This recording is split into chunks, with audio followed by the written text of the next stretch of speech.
Bonjour, je suis le docteur Kassero Niabois. Je suis anthroposociologue du développement, expert consultant. Je suis le président de l'ONG PARL. PARL, c'est un acronyme qui signifie le Programme africain pour la réunification linguistique des ethnies. Notre souci, c'est de prendre en compte toutes nos valeurs, toutes nos traditions, les recenser, les faire connaître et les utiliser comme moteur pour construire le développement de l'Afrique. Un développement véritable, un développement qui nous respecte. Parce qu'il est important que l'Afrique noire puisse se ressourcer, puisse partir de ses valeurs, ses traditions et les connaissant, produire une connaissance qui puisse lui permettre de pouvoir construire une nouvelle Afrique, une Afrique complètement désaliénée, qui met en valeur sa façon de vivre, son système de représentation. Enfin, ces systèmes de représentation sont plusieurs civilisations en Afrique et que nous puissions véritablement, avec les autres, construire un monde de paix et de solidarité. Voici ce que nous faisons. À l'intérieur de cette ONG, nous sommes rivés aux réalités ethno-culturelles de notre continent, parce que je vous disais tout à l'heure que l'Afrique a plusieurs civilisations. En grande partie, si nous rejoignons les civilisations négro-africaines depuis l'Antiquité, on pourrait dire 42 civilisations. Pour le moment, nous pouvons en dénombrer, puisqu'on a pris les Bantous comme une grosse civilisation, alors qu'elle-même peut se retrouver avec 30 civilisations.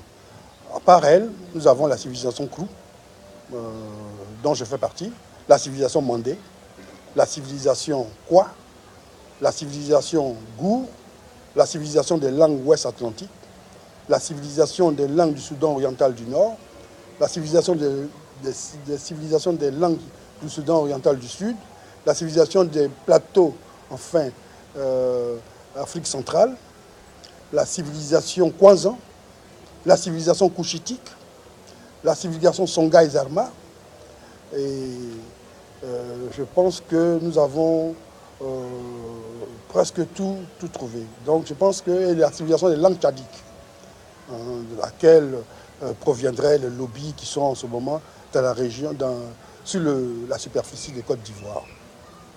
Et donc nous avons en gros ces civilisations-là, et chaque civilisation transporte des valeurs et ses traditions que nous sommes en train de recenser en tant qu'ONG PARL.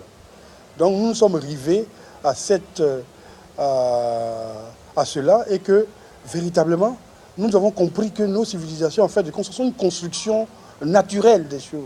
Nos identités se rivent à cette réalité-là parce que nous avons un certain nombre de concepts que nous avons utilisés de façon un peu arbitraire.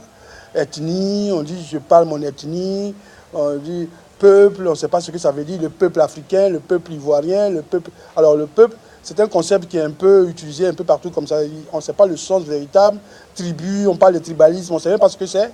Et puis bon, on parle de clanique, bon, tous ces concepts-là sont des concepts très précis, qui ont un sens très précis.